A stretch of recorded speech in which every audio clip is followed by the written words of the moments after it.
Yeah. So I'm the one who made the call. I think today. I wanted to speak, Jacques. There's a lot of South Africa is very famous currently across the world. We've been gaining notoriety. You know, first it was because of the nature, and now it's because of what the fuck is happening. Yeah. Well, and I don't know, man. Like, I think I want to hear your perspective. You know, it's like, and so the government recently updated a law that's been in existence for quite a while. You know, it's been in existence since the apartheid days.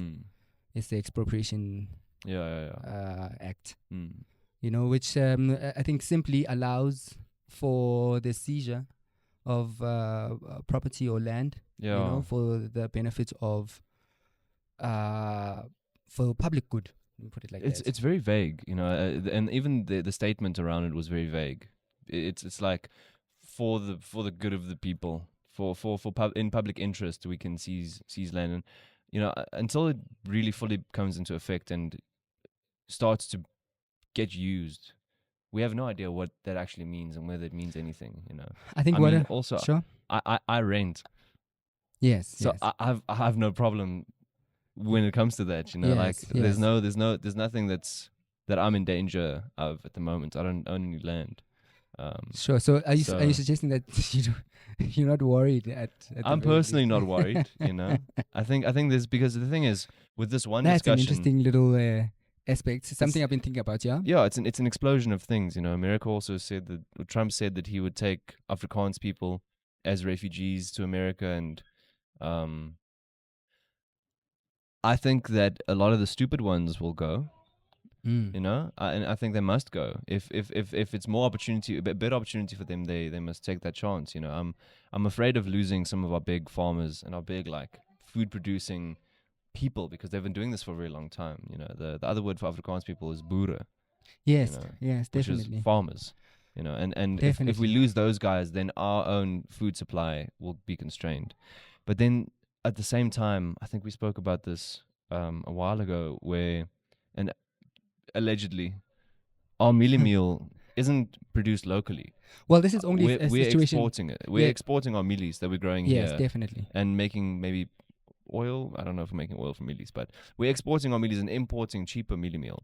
Yes, definitely. So there's a global aspect to it, but I do think that one of our bigger exports is fruits and food, you know, and if we lose big food producers through people moving to America for greener pastures, that scares me a bit, you know. I think that's a danger that we face, but I don't think that all Afrikaans people are farmers, and I don't think all farmers are Afrikaans. See, and that's the thing, you know. You see, that's the thing. I think that narrative is also being used to sort of scare the people in doing something or in improving something that was always there. You know, so largely the Expropriation sort of Act dealt with, you know, things like roads, of course some farms and things that would serve, I think, the greater good. You know, but how do you measure what the greater good is, and who is the public? Right. Yeah, who's the public? Because it could be similar to how in the Middle East, in the Gaza Strip, right? Two people are claiming the same piece of land and saying that this is heritage land for my people. You know, I had a very interesting conversation, and I wish I could remember the name, but in Mpumalanga there's a little town of people that are. It's not Pedi people, it's not Zulu people, it's not like Swati people. It's people that have their own language and their own culture and their own heritage, but they aren't recognized in South Africa. You know. Okay. So do they now have access to be called the public? Are they the public? You know, is it a numbers game? Is it if it's in the interest for 90% of South Africans, then that Land Claim Act comes into play? And so I think that's a very good point. I think there is an issue with the whole idea of minorities and majorities, right? And I've got a personal belief that democracy in its essence serves to protect minorities from whatever decisions the majority would decide to take en masse, you see. And so it makes sense that democracy would be appreciated and adopted into a South Africa that is transitioning, into something, right? And For so sure. I think that it has to be a game of minorities and majorities. Yeah. I'm a minority here. Yes, you are. That's not a bad thing. You are No. completely protected by democracy, and so that's the thing that we need to understand. I've always also made the point that I think as South Africans, the majority of South Africans need to evaluate why democracy is a preferred method of governance. You see, especially if it's going to be against their interests individually or as a group. For sure. And so of course we can break everything down into minorities and majorities, you see. And but I don't think it becomes particularly useful all the time. But in a situation like this, for instance, you think about how they're saying that there were plenty of land-based laws. I think maybe top of my head there's about at least 3, including the 1913 Land Act, right, which left only a minority of the land to the majority. To the majority, yeah. And I think if you had to quantify it, it was about 7%, that was left to what? 87%? And it was unarable shit land. Yeah, and it was classified as reserves. Like how in America they have like the reserve sort of idea of with the natives, with the Native Americans, and they have demarcated land where it's their land and they can do whatever it is that they. The Bantustans. And so that was the Bantustans for us. So, right? That's the correct term. Yeah. That's what the Bantustans for us. And so there is an effort to try and redress that, And so I think when we take it to a game of minorities and majorities, it becomes clearer, right? That like what's happening now. It's just unfortunate, I think, because it's 30 years late. Yeah. By the way, 31. There's a big birthday today. Who? I don't know if it was. It's not Parliament. It's some kind of a court that's got its 30 years old today. Nelson Mandela instated it 30 years ago. And interesting. I wish I remember the name of it. It's one of our like big courts, I think. I don't know about that. I'm just sorry. I just need to yeah, the Constitutional Court. Yeah, the Constitutional Court is 30 years old today. Interesting. So there was constitutions, but no constitutional court. We never had to kind of, Yes, I guess because there was no constitutionalism. There were constitutions. Yeah. But there was the colonial court. I remember actually now that thinking about this 1913 thing, you know how people talk about it's apartheid laws, but like apartheid hasn't started in 1913. It was still like the Union of South Africa. That was. Yeah. So the British were quite involved in this little thing that we're talking about. Politically, the world was, but the whole world was different back then. Yes. But I think there is a way to still receive justice even if the world was a different place. And so I think this is what the attempt is about. Of course, there is also the idea that people can manipulate laws to use them according to how they want. And I think this is the major fear here, that a lot of white people are going to lose their land because this law is going to be used to get justice against them, which I don't think is necessarily the case. You see, I think that's the big fear. But I don't think it's the case. You know what my fear is, and this allegedly is my fear.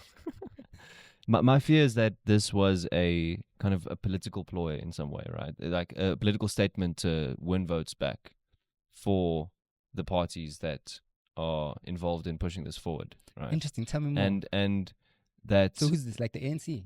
Potentially the ANC and other parties that also like are working with this idea of justice and what's just, and it's a very muddled history. So to say like, because looking at my own family, right?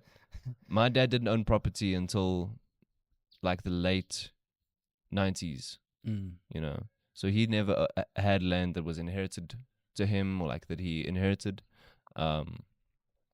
And that my fear is the idea that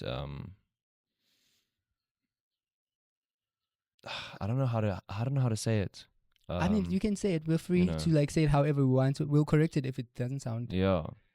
Like we'll talk through it. My fear is that this was a political ploy or a method to gain votes back, and that the idea, the local idea in South Africa, that like the regaining of land is a form of justice, or Yes. the taking of someone else's land is a justice. And I'm not saying that it's specifically geared towards white people, Afrikaans people, any specific people. You know, I Sure. think this act can be used widely. Of But course, it's 'cause it's also not a racial act. yes, no, it's a very like it's vague, you know, and it's open to interpretation and to the cast a wide yeah, net. and the victors rewrite history, right? They write history. The victors write history, and who's in power? You know, who gets to take land from the little guys? I'm not saying that Interesting. any specific racial group or any specific people are the little guy. You know, the little guy could be that village, or not village, but that town I was talking about in Mpumalanga. You know, they could be the little guys that get taken over by a more dominant group, who then poses as the public. They are the public, and the public interest is for this town to not be able to have their Yes. own culture, or You see, but you know. there's very little we can do against that. You know, you can have the tightest laws, but people don't necessarily need laws to in order to do that. manipulate them. Yeah. You see, like if they want to rob and like take whatever it is that they want to take, they'll find means to do that. Interesting that you mentioned this point now with it being a political ploy. I'm thinking about that we're being governed by, for the first time since 1994, right? Yeah. We're being governed by what they are calling a government of national unity, where no one gets an outright majority, and so like they have to sort of concoct and give. And I think I personally think that's a good thing.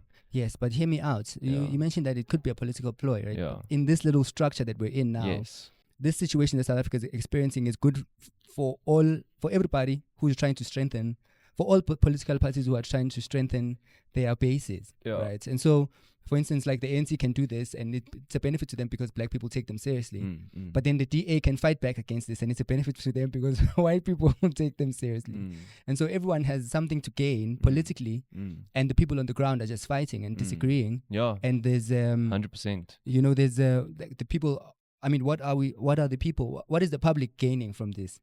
You see, it's like Land. That's what the public is gaining most. Yeah, turn well- it all into parks. yeah, no, not necessarily. Some of it is earmarked for mining projects. You see, so like there's a big case with the farm that was expropriated Okay. a couple of years ago. Yeah.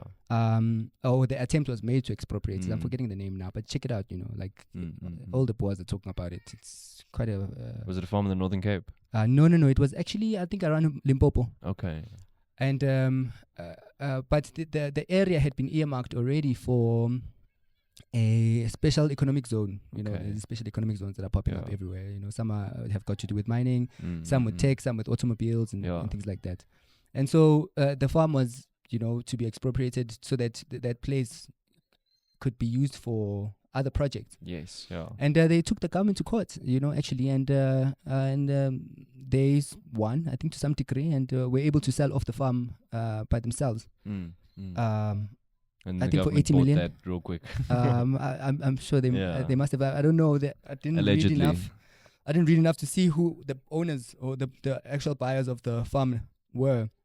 You know, but like there are things like that. It's you know, it happens all the time for gas lines, for pipelines. Like I'm saying, like this is not a new law. You know, Yeah, it's and expropriation law it's- during apartheid. You know. Yeah, for sure. And so it wasn't only black people's land that was being taken by the expropriation law. Like it was Mm. other land owned by other people and corporations and things. You know, so that Mm. things could be done Mm. in the country, you know, like especially if you understand the apartheid government was very secluded, you know, also at some points from the rest of the world. Mm. And so they had to sort of be self-sufficient. Mm. And so they had to sort of utilize as much as they could, you know. And so like the Boers understand what we're talking about. Mm. They understand this idea of nationalizing things and expropriating things. They Mm. get it, you know. And so what I don't like is this idea, this misinformation that's being passed around, you know, where it's like we're actually pretending to be stupid. Like Yeah. we don't understand what this thing is. Like Yeah. why is it happening to us? Like the thing happens, you know, like it happens in the rest of the world, you know, like land is expropriated for particular means by governments for all economic the time. for economic reasons. yeah, you know, yeah, and, yeah. and I don't think that's necessarily a bad thing. All the time, you know. And I think there's a manipulation of South Africa's past, Mm. you know, to try and sort of cause problems amongst the people. Yeah, and to draw You a know? parallel and to say this is what that was. Yeah, you know? yeah, definitely. This is what's And happening now is what happened then, but we have no idea. It's going to take like 4 to 8 years to know what that actually means, Yeah. and what this Land Act is going to be used for. Yeah, well, nothing.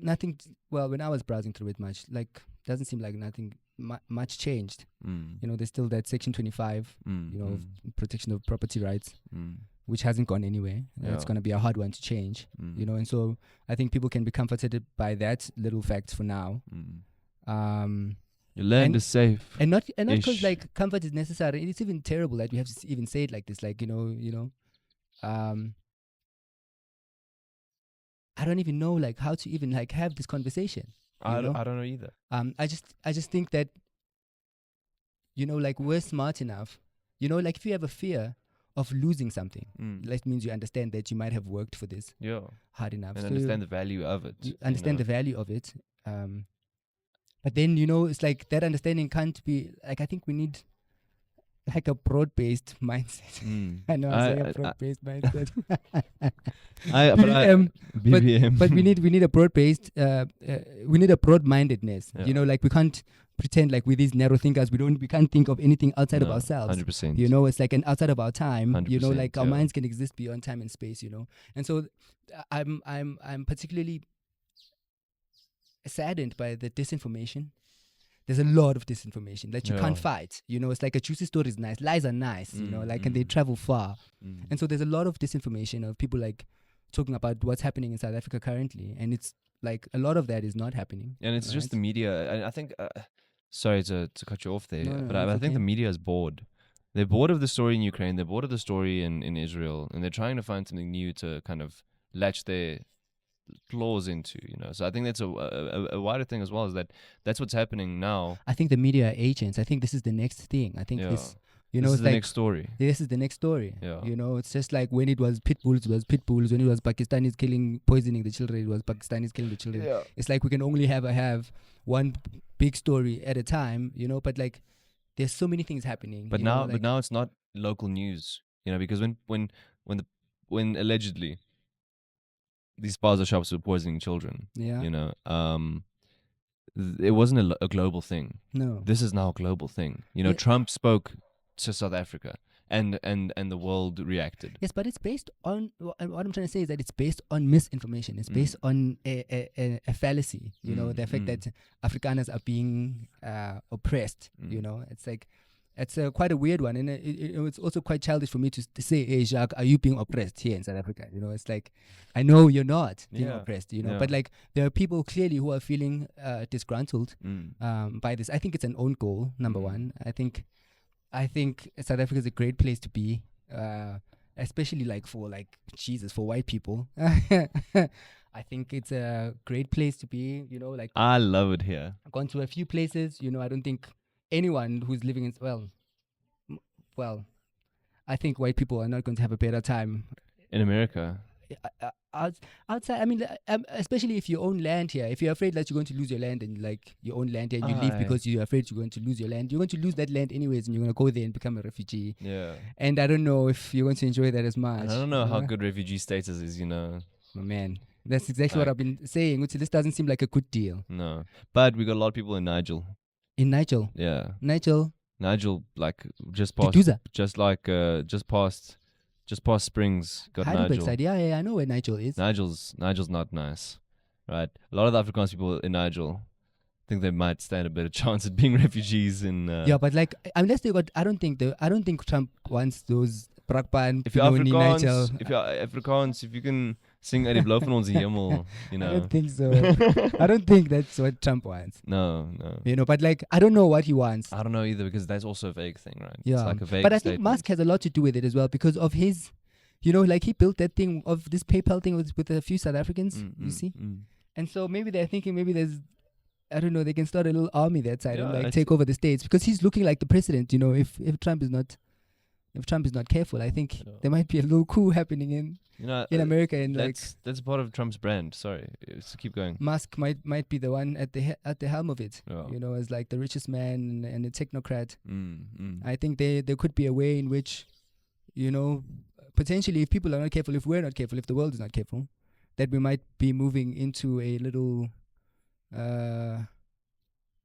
I don't even know how to call it, like, but a technocratic, I don't know. Technocracy. Yeah, something like that. Technocracy. Yeah, it's something I've been thinking about a lot as well. So I'm because- thinking it's like theocracy, Yeah, where, you know, like where God is supreme, but right? it's tech. But it's tech. Yeah, you it's know, AI like, or it's exactly, computers. you know, which yeah. is which is already happening.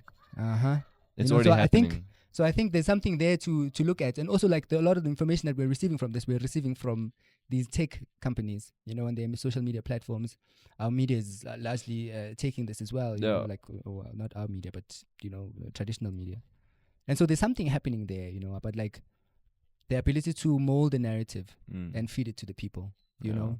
And these guys have got it now. Like the tech guys have got it, you know. And But it's also that they are, to a certain extent, they've removed themselves recently in the past few years, but you know the media had them by the balls, and they had the people by the balls, and the government had the media by the balls, and it's just like this circle, this like everybody's kind of, it's like a deadlock, you know, because it's just it moves naturally through these, and now that these tech companies are gaining some agency, you know, there's only people over 40 are following like classic traditional media on these platforms, you know. Yeah, We're getting our information from niches.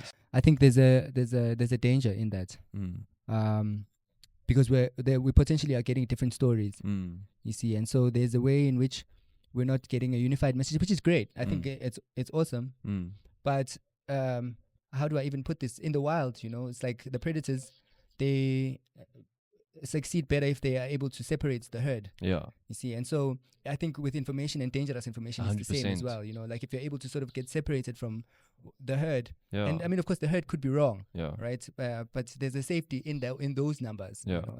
And so I think that what social media does is create silos. 100%. I mean, you take know? the Elon Musk like Man. gesture, right? You know when he did that Nazi salute. Yes, the thing, hand, right? the hand. Yes, the hand. Yes. There are like three predominant stories that are being told by media, Yeah, right? yeah, For yeah. the people, it is like serving each person's Yes. bias. Yes. And it's that it's a Roman salute. It has nothing to do with Hitler. And then Yes. the other one's Oh. like, it's Hitler. He's Hitler. And like the other one is like, it's like an Asperger's or autism response to something. It has nothing to do with any political statement. You know, so all three of these stories are being sold as the truth, and people that believe that already are Yes. consuming that and saying this is the truth. Yes. You know, yes. and the media and social media as well, because it's social media, right? It's still the media. I think They get to tell these stories. I think there's an importance to carry on with this and have our versions of the truth. I think it's important, you know, like the 100%. versions might not corroborate or we might not meet ourselves at particular places, but like, you know, our versions of the truth are important. Outside of the other narratives, I mean, everyone is having everyone's telling a story. Anyway. 100%. Yeah. I don't think it hurts to tell your own story and tell our own story and be like, oh snap, this is what's happening here and this is how I see things. I hope that what our discussion here kind of doesn't tell people what to think, but gives the listeners like a chance to research for themselves. Yeah, because, please do. Because we're asking more questions than we're giving answers, right? I'm telling my Please story, do. but that asks another question. There's also the lies about who got here first. Yeah. And I'm just thinking this is ridiculous. We must be over this by now. Like We are here now. Like I'm sitting. I am sitting in Joburg. I'm here now. What are we gonna do about that? It's not about like you know, and so there's the disinformation that's being created, and then Yeah. the others are creating disinformation to counter that disinformation, you know, and then the others accuse others of that which they themselves are guilty, and it's just like the fucking and end of the world. it's a classic. It's a classic. It is a classic. Like that is how it works. You know. I mean, have you heard about the this is a bit unrelated, but still global news in some ways. Have you heard of DeepSeek? I have. The Chinese of course I AI. have. Yeah, I was sorry about that. Yeah. We're gonna come back to DeepSeek now, Yeah, but like yeah. I wrote one of the first things about ChatGPT in South Africa. You know, like Yeah. around 2013. Wow. 2014. Okay. Yeah, 2014. I think that was my first hearing about it. And updated the thing, you know, when it was ChatGPT 3. No, ChatGPT 2. You know, when they first came out with that model. And I had my own little things about like language models and how it's not very smart to teach a sacred thing like human interaction through language to machines, you know, like that can develop their own language. 100%. And so yes, DeepSeek. But what happened is the same thing that you're saying now, and I think there's like the expression, the pot calling the kettle black, right? When it comes to like people pointing, yes, you know, yes. and what happened with DeepSeek was that allegedly DeepSeek was using ChatGPT to train its own model, because when you use a trained model, it's a lot easier to kind of just extract the data from that. And then ChatGPT was like, you're not allowed to do that. That's proprietary. And then a bunch of logs came up about how ChatGPT was pirating books and shit from them. Of course. You know, so it's like you're pointing you're pointing fingers where you're also guilty. But talking about the who got here first discussion, it's a much wider discussion. And you know, Susan, man, I was born in '99. I have no fucking idea. I'm sorry, I can't help it. And I have no like first person perspective of what happened before I was born, you know. Sure. And I just know that I'm here. I went to school here. I go to Checkers here. Crazy, you know. Man. Like I buy my Woolworths, grapes. Not Woolworths. No, man, Woolworths is expensive. Okay, I like agree. Specialty items, I might go to Woolworths man. and buy something special if it's like a special dinner or something. But hey, man, actually, I'm more frequently at Food Lovers just because of the savings. But they used to be called Fruit and Veg City. Yeah, it was Fruit and Veg. Yeah, sure. Fruit and Veg City. There's a shop I walked into the other day. Do you remember the smell of Fruit and Veg? Yeah, because Food Lovers doesn't smell like fruit and veg. No, there was that smell. It was like it's like you're in a farm town and you're walking into the warehouse. Even now, it reminds me of beetroot leaves. Yeah, that's when I think about that, 100%. That's the smell. It just smells like green. That's the smell I get, but not any some other. of the bad fruit and veggies, they just smell like rotting vegetables. Yeah, but I take rotten vegetables any day over rotten meat, bro. Like, for sure. Now. Sure.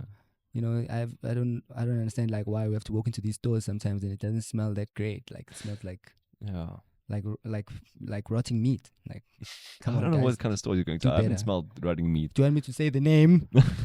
Yeah, Pick and Pay. Pick and Pay. Yeah, or something. We might need to cut that part out. Well, why? They're not giving us money? No. And their shop smells like rotten meat. They might give us lawsuits. To say the shop smells like raw meat? I don't like, know. how do we disprove that your shop smells like rotten meat to me? Like, tell me how. I can't say that. Okay, Pick and Pay. You gotta get your shit together. Yeah, I hope there's a Pick and Pay. It's out. And I hope there isn't one, and I hope I'm wrong. But like, there's a Pick and Pay close to where I stay that smells like rotten meat. Pick and Pay maybe not be it. Fucking Pick and Pay. Fuck, we're going to cut this part out. Pick and Pay is the worst, but the meat is good. Like a good Pick and Pay's meat is better than a good Checkers' meat. I think so too. Like, they've got some nice portions. What are we even talking about at this point? Yeah. We're just having a conversation at this point. Cheers, fam. We're not wasting any time, man. Where's the spider? There's no spiders here, Kwezi. Mila, I even forget my kid's name. These kids are stressing me so much. I call my dog by my kid's name, my kids by my dog's name, the other kid by their name. Hi. Life is complicated. Okay, I'll come help you now. All right, so we Cheers, can wrap fam. it up. Yeah, thanks for the chat. Thank you so much. But man. like, please cut that other part out. The part or the first part? The part and the first part. Yeah, because we would have cut it already. So the viewers must know that there was something that was cut. We're telling you right now, Pen, you must cut that part. I don't know, actually. 2 parts. I wanna see. And I wanna see when it's cooked, because I feel like this might still be funny and entertaining. Let's do it, and then we can be rolling credits. Yeah. And playing a song in the background. Rolling credits.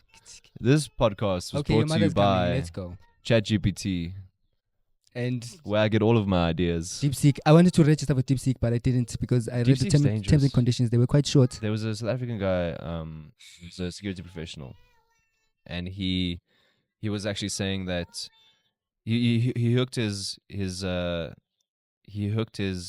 computer up to his router through like a device that was monitoring it, and used some software that shows which calls are being made through the internet, right? Okay. And it's sending data to China, man. It's sending data straight to Beijing, and it's sending data to a Alibaba Express, AliExpress, right? Yes.